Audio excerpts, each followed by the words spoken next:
Good afternoon. I'm Mike Ryan from M&T Bank. And today's session will be managing third-party vendors in the new regulatory world. Bob DiGennaro will be our presenter.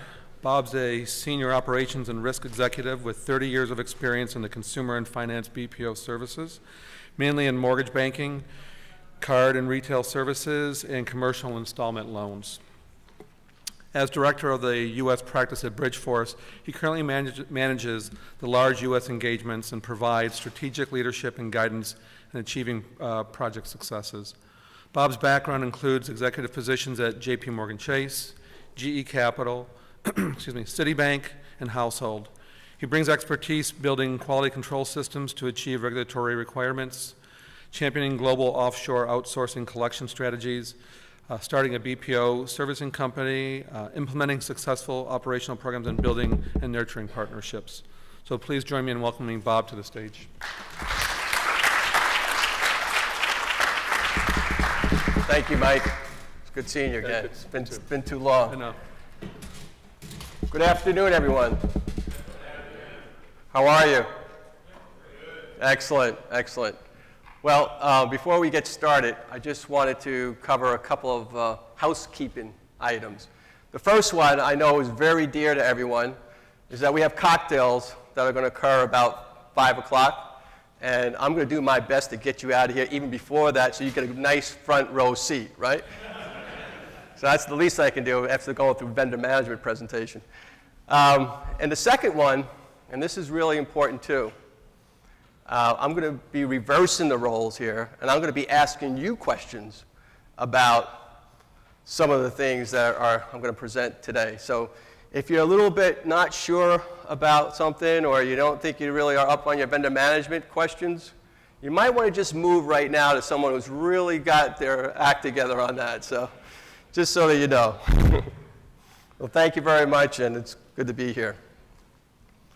Today's topics we're going to go through, basically we're going to discuss the increase in regulatory expectation on third-party management. As you all know, it's continuing to get heightened with a lot of the new regulations that are coming out. We're also going to talk about future industry implications and how to turn risk into reward and opportunity. First thing that I want to do is give you a little idea about why I joined Bridgeforce. First, the most important thing was I joined about 3 years ago, and I found that the culture really aligned closely with a lot of my own personal experiences. And that's basically to make sure that we do what's right for our clients. And in addition to that, I've also found that we share a lot of common practices in the industry. We have a very deep focus in compliance management, default management, and a lot of other areas within the regulatory and compliance area. And again, the most important part of it was the fact that we help our clients become successful by growing their capabilities and really addressing their executional risk. What you're going to see here are a couple of guidance that's come out from the CFPB and the OCC. It's clear that you're going to be held responsible as a company if, in fact, there's legal violations occur. In addition to that, the OCC came out in October 2013 and said that the use of third parties does not diminish the responsibility of its board of directors and its senior management team. And that's critical to understand because not only are companies now going to be held responsible, but also individuals who are making the decisions. You can really tell that the regulators mean business, so you should take this to heart. As you can see, here's some samples of some of the guidance that's come out, some of the enforcement actions. Over $30 billion, that's huge, that's a big number, has been affected through the third-party oversight and robo-signing practices that we've seen. And it's still growing. Very important that you understand that this is going to continue to be part of the regulatory world of understanding what your risks are. Third-party vendor management expectation is simply this.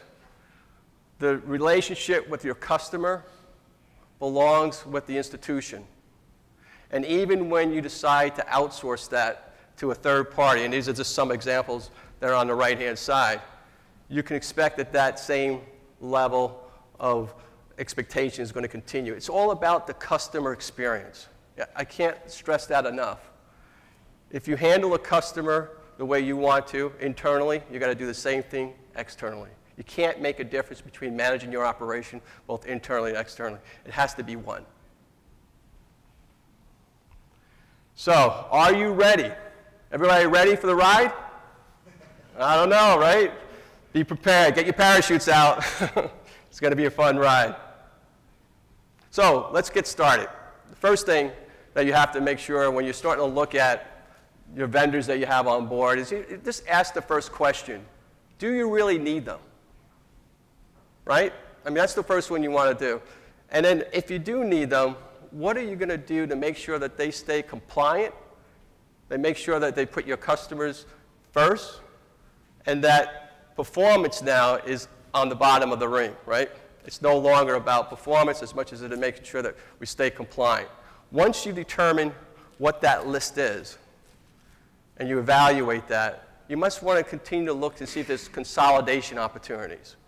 You want to look at the fact that are there anyone here that doesn't have a low value add that we could possibly consolidate. And then once you have that final list that you put together, you now have to develop a robust process to manage that. And that's what I'm going to talk to you about now. At Bridgeforce, we've developed a model that we've actually implemented with several major large institutions. And really, the focus has always been to provide something that's useful, that allows our clients to be able to continue to operate in this space. We don't want you to walk away from this discussion today and say, well, should I be using vendors? No, actually the answer is you should use vendors, but use them the right way. And this model will help out quite a bit. So before I get going and I start talking about the components of the model, does anyone have any idea of what would be a component of such a model? Any hands up? What would you do first? Yes, sir. Yeah, absolutely. Audit would be one part of it. Any other ideas? Any other thoughts? Now, Dave, I see you out there, a colleague of mine at Bridgeforce. Dave, would you like to help me out here? Let me guess. I'll go with risk assessment. Risk assessment. Yeah, that's always a good place to start. So why don't we go there? So here's the four components: risk assessment, the actual due diligence, your contract structuring, and your oversight, your monitoring oversight. When it comes to risk assessment, the first thing you have to do is identify the key risks within your organization or the functions that you want to consider to outsource. In some cases, you would identify that as high, medium, or low as potential categories, but it depends upon your own guidelines within your company. Once you've determined that, we've developed a process where we'll score them and we'll weight them out and we'll determine whether or not, do they fit right with the processes that you have in place. And then we share that with the steering committee. And one of the things I'm going to talk about later is the actual components of a steering committee and how important is that. I'm going to ask you another question right now. How many of you are on the steering committee today? Okay. So are you on one, are you on two, are you on several? Because what I'm hearing, there's a lot of steering committees out there that everybody participates in. Two. Can I ask what the names of those are? Bank of America, so we have a vendor steering committee where we have those four components and a few others. And we use that to determine how we're going to deal with those vendors. Are they following our contract? Do they follow the laws, rules, and regs? What are our on-site abilities looking like? Do they follow that? Exactly. Policies and procedures, both compliance risk, reputational risk, all that gets kind of included. Excellent. Thank you for that. So yes, so that's the role of the steering committee is very critical because as you decide what those key processes are within your organization that you're going to consider for outsourcing, and really I think you got to take a hard look at this and say to yourself, the relationship that I have with that vendor, is that something that I need? And we addressed that earlier, but not only do I need that, but how do I make sure that they're maintaining their level of attention to my accounts with both in that operational risk perspective, that compliance risk, and of course the customer experience. The due diligence process. A lot of you do have that today. When you onboard a vendor, can I ask, show of hands, everyone does a pretty robust due diligence process? As you could determine, that's very comprehensive. And it looks at everything from the financial health of a particular vendor to the organization of that vendor to whether or not, how do they handle the customer experience, the complaints that come in, whether the source of the complaints, how quickly do they respond to complaints, are they really keeping track of the root cause analysis that goes with it. There's a lot that goes into that process that you need to consider. And in addition to that, what you want to make sure is that once you have determined the types of risks that are associated and the types of functions that are out with those agencies that you may have or whatever the vendor relationship might be, you then can really look at it and start thinking about, well, what are the correlations that are affected by that?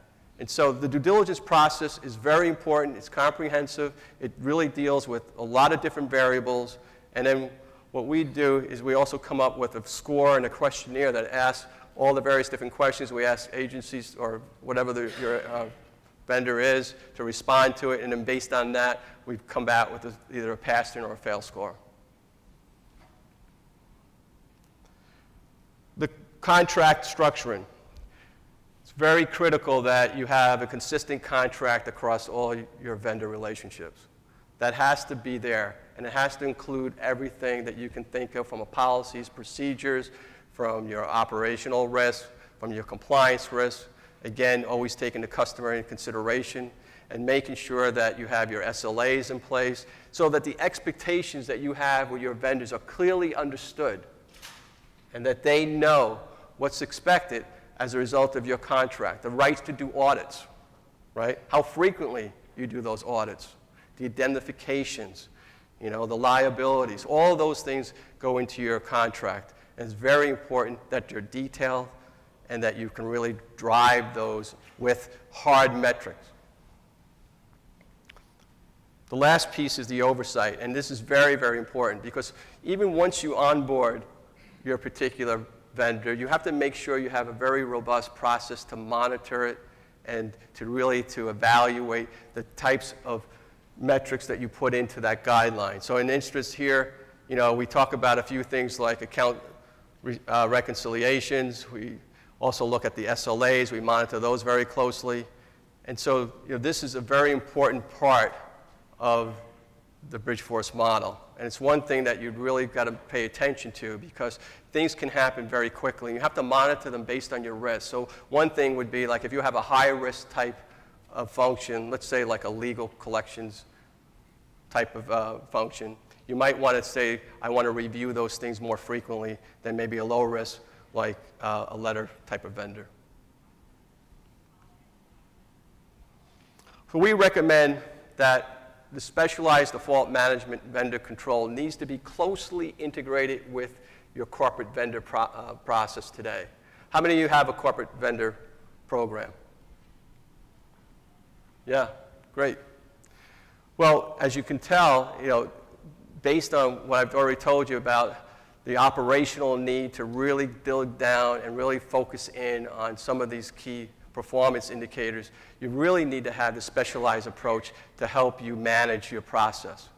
And that's why this particular model works well with your vendor program. But you're going to have some tough conversations. I've got to tell you, I've got some battle scars from going in and talking to various different groups about their vendor program when you talk to the vendor management team versus the operations team. And there's a whole set of different guidelines that go with it. So, you've got to be prepared to make the tough call, and you've got to be prepared to really sell, your program. Steering committee. I talked to that before and the importance of the steering committee. Now, you've said that many of you already have steering committees in place. And what is really important about the steering committee is that it has to be a group of people both internally and externally to your organization. So you have that level of independence that you can have a frequent discussion with and make sure that those final decision points are being decided on, and you have a group that's there that meets regularly. And it's not just about the onboarding piece, but it's about the existing program as well. So it's both operationally, as well as new vendors, as well as existing vendors, policies. All that goes to the steering committee. And they document that. And why that's important, because when a regulator comes in, they're going to look at all these documents and determine, well, once you've gone through and you went through the vetting process, and let's say you pass some particular vendors and some might have failed, it's important that that documentation is stored so that they can have quick access to it. So it's a very important part of the process. I would tell you, if you don't have a steering committee today, you should get one. And I can also tell you that your corporate audit team has to remain independent of that. That independence of having your corporate audit team versus the operational team is really crucial as you start really developing your different types of practices. So what does this mean? From a certification process, I mean, really, the bottom caption takes it all. Vendors must be managed as an extension of your internal operations, as customer harm is viewed differently in the eyes of the regulators. I can't tell you enough how important that is. And so when you look at this, you have to make sure that if you're going to go down this path, just make sure that you have this type of program in place. And really, the certification process is very important. The annual certification allows you to go back in and take a look and say, what's changed over the last year? The regulations change. You want to make sure you're up on all regulations that are out there, all laws that are pertinent to that particular activity. You might want to think about your strategy, and this is a good time to reevaluate your strategy and say whether or not do you want to remain within that particular vendor group or vendor's process. So it's a combination of really looking at many opportunities, and that's why the certification part of it it's so important to the success. This is not a one-and-done process. It has to be part of your internal operation, and it has to be part of really the mainstream of your program. Also important is the QC process that also exists with your vendors. Some of the better vendors have a process internally that can work with yours.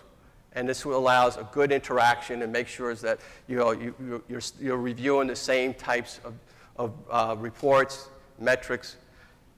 At the end of the day, it really helps to have that level of support between both your internal QC process and, of course, the process that exists with the vendor. So what does this all mean? I have a chance now to bring up Kurt Kline, who's part of our sister company, the Bridgeforce Law, and Kurt's going to take you through this slide on contracts. Yeah, thanks, Bob. Unmute. My name's Kurt Kline, managing partner of Bridgeforce Law.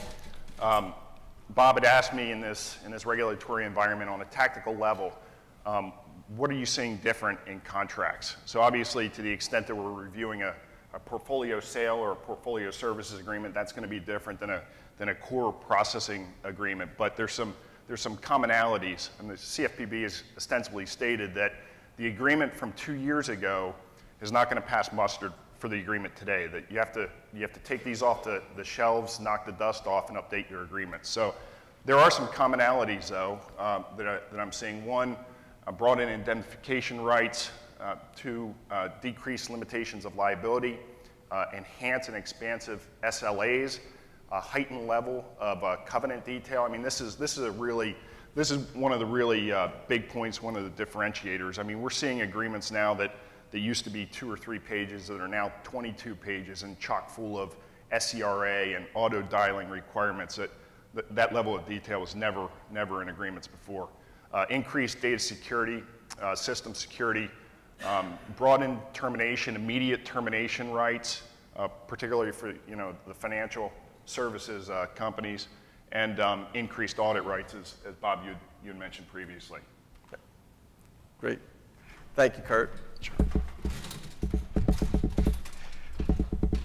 So you can see the importance of making sure that you're staying up. I would say that, how often do you see this change, Kurt? Would you say, like, if you saw this like a year ago, that some of these things would be Yeah, so different? it's been a ramping process. Certainly, I'd say starting 18 months ago, we started to see dramatic difference, but it's been a cliff. So it went from 2 pages to 5 to 8. I mean, it went from 2 to 20, significant change. Right. How many of you today have something similar in your contracts that relate to this? Excellent. How often do you think, for those that raise your hand, how often do you change your contracts to revise them? Do you do it once a year? Do you do it sooner than that? And is it consistent between a vendor type within your organization? That's very good. It's critical to stay on top of that. So what does this mean now to the financial institutions? So this is where you have to take a hard look at yourself in the mirror and say whether or not you want to continue to have the relationships you have with your vendors. And if you do, we're not saying that you don't need to drop vendors, but what you need to make sure is that you have a program in place that can adequately manage and monitor them, as we mentioned earlier. So it's a must-have to have this type of third-party vendor strategy within your operation if you're going to continue to have a collection strategy that includes vendors. The cost of overseeing and enforcing vendor relationships is dramatically increasing. I think you've all seen that. I mean, as you continue to go through and you continue the compliance-related activities occur, you've got to add costs to your operation. The financial institutions realize that the cost benefits of those controls and are outsourced back in-house. And what we're saying there basically is, look, if you have a high-risk process today and you have the capability to bring that process back in to your operation, you should consider that. And of course, we expect to see continued consolidation in this space. I think all of you who have had relationships with vendors, let's say over the last 5 years in particular, would you say that the number of you that have those relationships, have you seen consolidations within your space? By showing your hand. Yep. Would you say it's more than 50%? Yes. And so that just shows you that, again, and part of that too is I think that as you start identifying vendors that have these types of controls in place and that really are part of your program and it really fits well with your strategy of your company, then I think that's where you get the best synergies. So turning risk into opportunities. First thing is, as we talked about, is the consolidation of vendors. You would expect that should continue to happen with oversight reducing and regulatory risk occurring.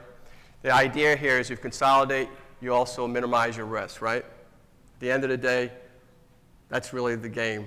So again, look at your vendors, make sure that you understand who they are, and then consolidate them, makes sense. Evaluate and redesign the outsourcing strategy to align to your new environment. Again, if the opportunity exists and you can bring in high-risk vendors, makes sense to do that. If you find that you have a specialty vendor, again, the opportunity there is to, work with that vendor and see whether or not there's an opportunity to continue to enhance their performance and manage them closely. But at the end of the day, I think you have to make that decision on your own. It's risk and reward based. And then where it makes sense, the automation, if you can do that, that takes out some of the risk because you have a consistent process that occurs. And I think that's where the opportunities exist today, is where automation can improve both the customer experience, taking into consideration all of the regulatory regulations, and more importantly, I think it allows you to feel that the capabilities and the reduction of errors are easily managed and documented. Yes, sir. Well, just as it relates to the consolidation of the vendors. Right. Totally agree. And you think we have to be sensitive and careful to as well, because if we're going to hold them to the SLAs, and if they're not meeting them, you're going to have to react to that. Right. So you're now going to have to maybe terminate a vendor, but you need to make sure that you have an opportunity for another vendor to maybe take that. Yeah, I mean, it's a great point. I mean, you've got to make sure that, you know, what some clients that I've seen have already started vetting through a process where they may have 2 or 3 vendors already in the wing. I think some of you have done that within your own businesses. And so this way, if you have that situation where you have to make that call and terminate that relationship, you know, based on what a consequence matrix that you might have in your organization, you know, and let me just talk about a consequence matrix for a second. You know, that's something that's critical to the process of determining whether or not you're going to terminate someone, is having a level of thresholds and triggers in place that really determine at what point do you want to either reduce volume, stop placements altogether, if it particularly be an agency, or terminate. So it's always good to have 2 or 3 particular vendors already vetted through your process in case you have that situation occur. Very good question, though. Thank you. Did you have a question, sir? Okay. In fact, that's good leadway because it's time for questions. So look at that, huh? That worked out pretty good. So, yes, sir. On the legal implications slide, yes, there was a point there that said that. Want me to go back to it? Yeah, you could go back sure. to it. There was a point that said there was a decreased limit of liability clause, and I would think it would have increased limit of liability. I sort of wanted to get your thoughts or explanation of why it's decreasing as a result of these regs. And it's a great question. It's an increased level of liability, a decrease in the breadth of things covered by that limitation. So, for example, we're seeing carve-outs from that limitation. You're saying the carve-outs of the limitation for where it used to be you'd have an indemnification provision, and then it would just say you're going to comply with all applicable laws, and then we're going to indemnify you for any violation of those laws. You're now seeing expansive carve-outs to that limitation.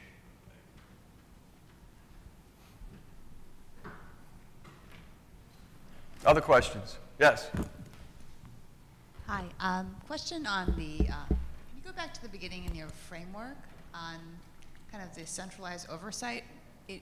What are you seeing across the industry? Are you seeing this enterprise vendor management playing that second line role of monitoring testing, or is that being undertaken by compliance as a function? That's another good question. And in fact, Brian, do you want to address that one? We have Brian Reese here, who is our president of Bridgeforce. Yeah. I think it really depends on your compliance management structure and your control framework. But second line of defense can be corporate vendor management if that's the role they're playing. It also can be your standard compliance team that does second line of defense for that particular business function. Again, because you're talking about there is a standard corporate vendor management process, but we need much more specialized capabilities. That corporate vendor management group may not have the knowledge and expertise to do credible challenge. So again, you'll have to be in that area. And in particular, as it relates to the CFPB and customer-facing vendors, UDAP risk, I'm looking at this model as well, whether it makes sense to have compliance play more of a role as a subject matter expert in that area, given the CFPB expectations over and above the OCC. Well, I mean, you bring a good question, and obviously compliance has to work closely with this process. What we found is that, I'm sure you're familiar with the 3 lines of defense, and usually in the first line of defense, there's a couple of tiers, I'll call it. You have your first line is your business line control piece, and that's part of this, equation is have that first line business line control, and then you also have the second piece could be, your quality control process as well. So you have the check-to-checker process as in there as well. So I think when you think about it that way, it allows at least the business to have a chance to start to think about, well, at least let it start with a business line activity. But then that's why you have the steering committee, because the steering committee allows both internal and external participation to occur. So any level of escalation that occurs, you do get that input of compliance is a part of that committee, legal is part of that committee. So you have a good cross-section across the organization. So there is some input to that process. And certainly, I think you have to be comfortable with it within your own business. And that should be a business strategy, determination. But we've seen it with a business line control functionality. Question in back. So this is a little different question. The gray hair gives it away, but I've been at this for a while, and our environment's changing so rapidly. I talk to so many cohorts across the industry that they frankly don't know if they're where they should be. So I guess my question a little differently is, what does Bridgeforce have available to the industry in terms of an autopsy or an analysis? So, someone can come to you and say, hey, how do you look at my situation and say, oh yeah, you're pretty good, or oh man, let's have a cup of coffee. Right? I'm gonna ask my colleague here, Dave LaRoche, to answer that question.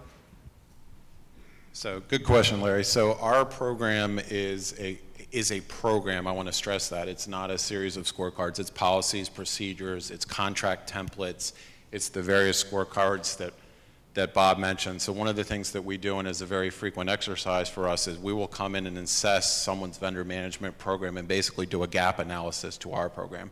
So we will point out where you're strong, where you have sufficient expertise and controls in place, and we will also come in and identify where opportunities exist and where there's the opportunity to build out further controls. So it's something we do very regularly, and we have quite a few individuals within the organization who have run projects like that, including Bob, myself, and some others. Yeah, I mean, great. Thank you, Dave, for that. So there's a couple of applications that we could do. When we usually come in, we do an assessment, and we determine whether or not the program you have in place, does it meet all of those regulations. We go through a checklist and we determine what's best as far as maybe enhancements. In some cases, it could even be a rewrite of your existing program. And so it depends upon where you are in that process and what really needs to be evaluated. But again, that's a great question. And anytime you need to have that kind of independent view or another set of eyes to look at your function internally, I mean, it's always great to bring in someone like us who have that level of experience. Other questions? Yes, sir. Vendors of vendors, are you advocating that the lenders through the due diligence process collect due diligence documentation on a vendor's vendors? So sub-vendor, if you will. Yes. So you're talking about like fourth party, right? In a sense, right? And so that's another issue that you run into. So you have third parties who can bleed over to fourth party, right? And so you've got to be conscious of that. And so that's why you have to put in some level of audits that are requirements that says that, let me see and let me verify and let me understand how are you holding your third party or your fourth party relationships accountable. And they should have that same level of due diligence. And if they don't, you should fail them. Thank you.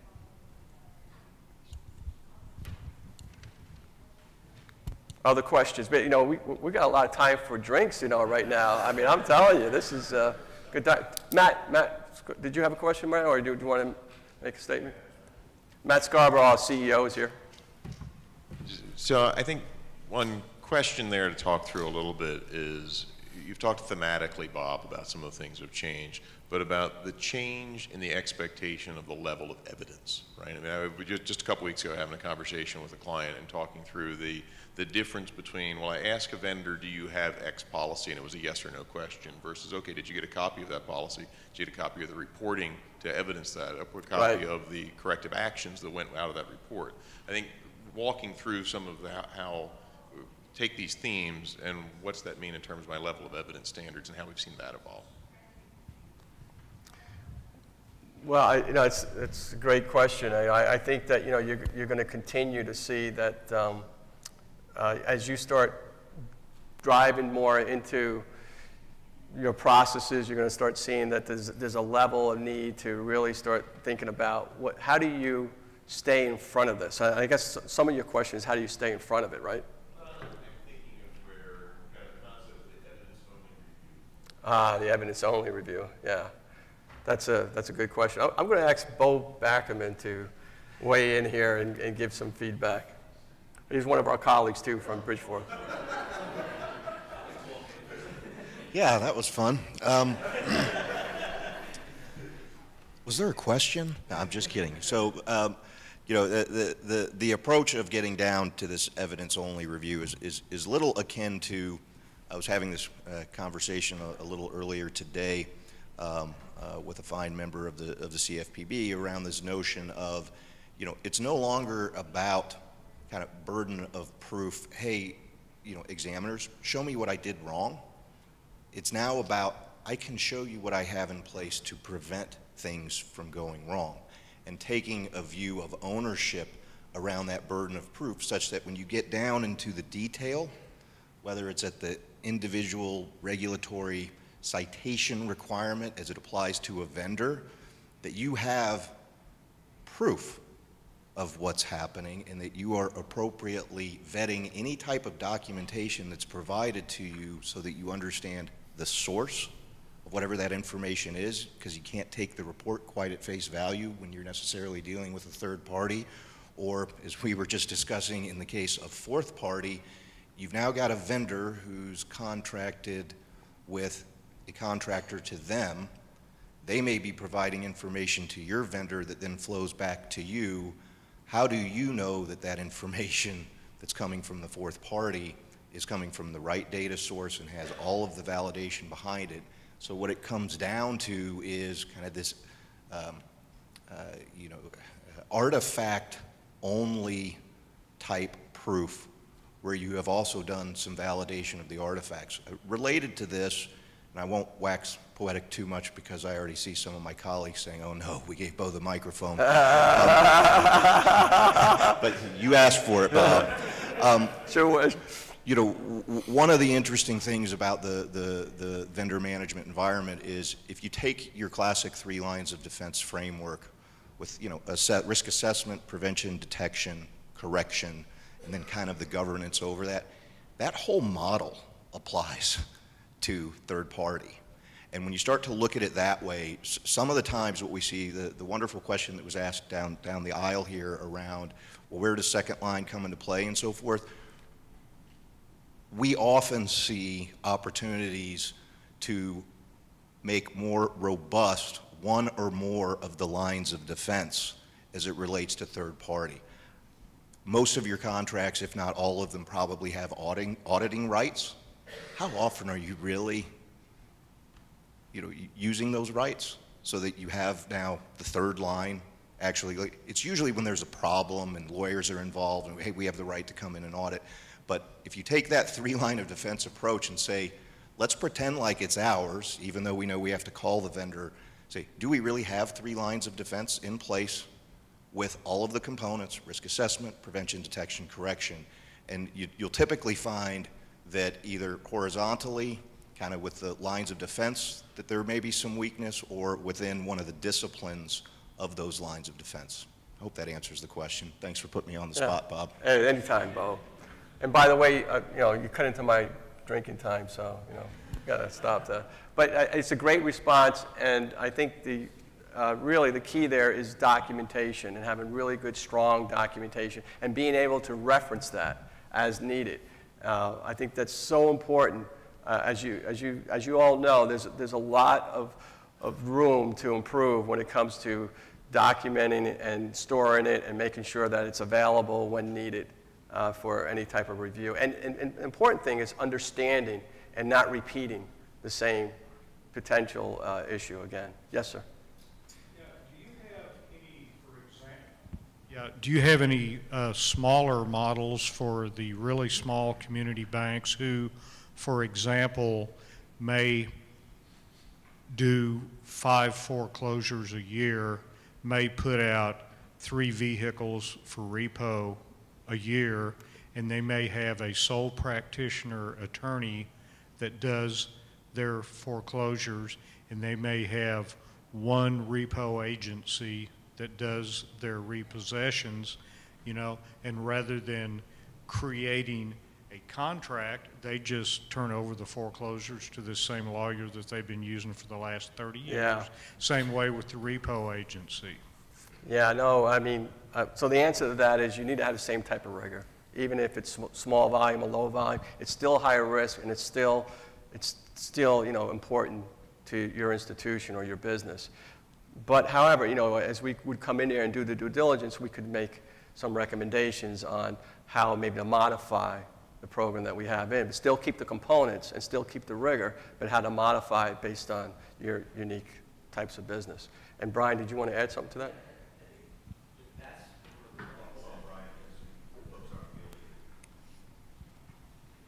And I think this is a really important question because there's been a lot of talk about materiality.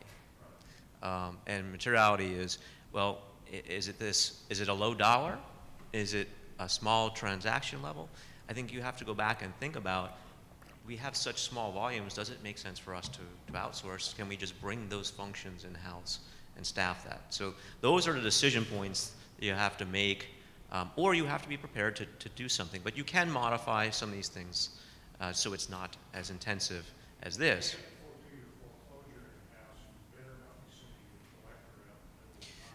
Correct. Agreed. Yeah, right. Agreed. You know, but oh, sure. He was talking about foreclosure. Yeah, you don't want to send your internal people out to do those types of matters. And agreed, there are certain things that you cannot bring back in-house. But if you're having someone involved in a process like foreclosure, you're going to want to make sure that they're doing all the right steps. That you're overseeing them, especially in a legal environment. So it's a really good question. Thank you. Yes, sir. So I'm in probably the back row, surrounded by vendors. So I'll volunteer to speak for the vendor corner. All of us have been audited. All of us are used to 20-page contracts.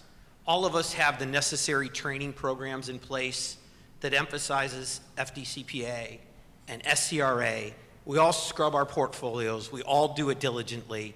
So everything that Bridgeforce told you, I would like to think that your vendors are already doing. Everybody from our cleaning crew, who's a vendor, we absolutely vet because we have to. So I'd like to think that everything you heard today, most of your vendors are already doing. I would think if you just reach out to them, they are willing to share with you everything, although obviously you need the checklists and everything else the Bridgeport people talk to you about. If you're not sure of something, ask one of your current vendors what they have. Why reinvent the wheel? We share a lot of information with some of our clients who are starting this process just because we've been through it so many times. So don't be afraid to ask your vendors for their expertise. They've been through it a lot. And no offense to the Bridgeport guys, they're not going to charge you nearly as much. So that's my comment. Well, I mean, we are eligible. We have not had a CFPB exam. However, we are a large participant. We feel like if the CFPB walked in our shop tomorrow, Larry, we'd be prepared for that.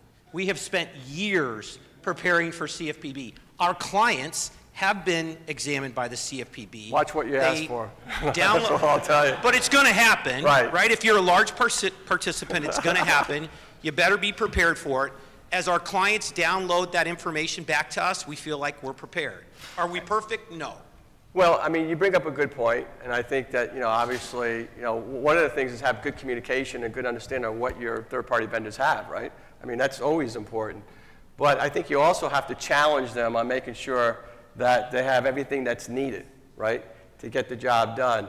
And that's where I think having an independent kind of view to do a health check. I mean, think of it like a health check. It can't hurt to have an independent view come in and just do a health check and make sure that all the right processes, all the right procedures, the way you evaluate, you know, your vendor's performance. No, I'm not saying, no. I just wanted to make sure that the audience knew that I think most vendors really try very hard to position ourselves to keep our clients out of trouble. I would tell you that, yes, there is a lot of vendors out there that have good controls in place and have done a great deal of work to get there. But they've also been pushed by a lot of the institutions that are here too to make sure they are compliant. And they also have to reinvent themselves. One of the things I think it's very critical that everyone needs to understand is that if your vendors want to stay in this environment the way it is today, and it's not going to change, you know, they're going to have to reinvent themselves and get on the program, or they need to get out. It's that simple. You're either in and you understand the regs and you abide by them, or you get out. No in between. The in betweens will get you in trouble. I guarantee you that. And I think you're seeing some of that, right? Right. You're seeing some consolidation in our industry to a certain extent. Absolutely. The cost of compliance are substantial. Some vendors can't afford it. Agreed. Agreed. So I totally agree with you. Yep. You know, there's one other point, and I think I've met with a lot of vendors in this space too, to hear their perspectives. And one thing that we advise our clients to do is also look at the way you compensate and work with your vendors.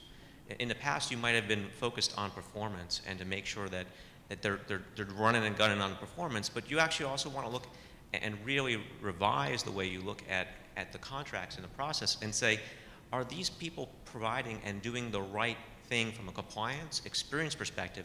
And that should drive the level of compensation that they achieve. So I think as an industry, we have to look at our agreements, not only from a legal perspective, but from how do we compensate our vendors to make those investments and keep them whole and make sure we're rewarding the right vendors that are doing the right thing. Because I agree with you, there are a lot of vendors doing the right thing and making those investments, and they should be rewarded. So thank you.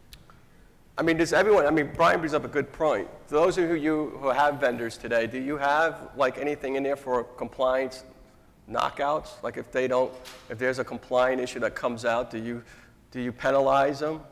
Even if they might be your top performer, if you're an agency or a law firm?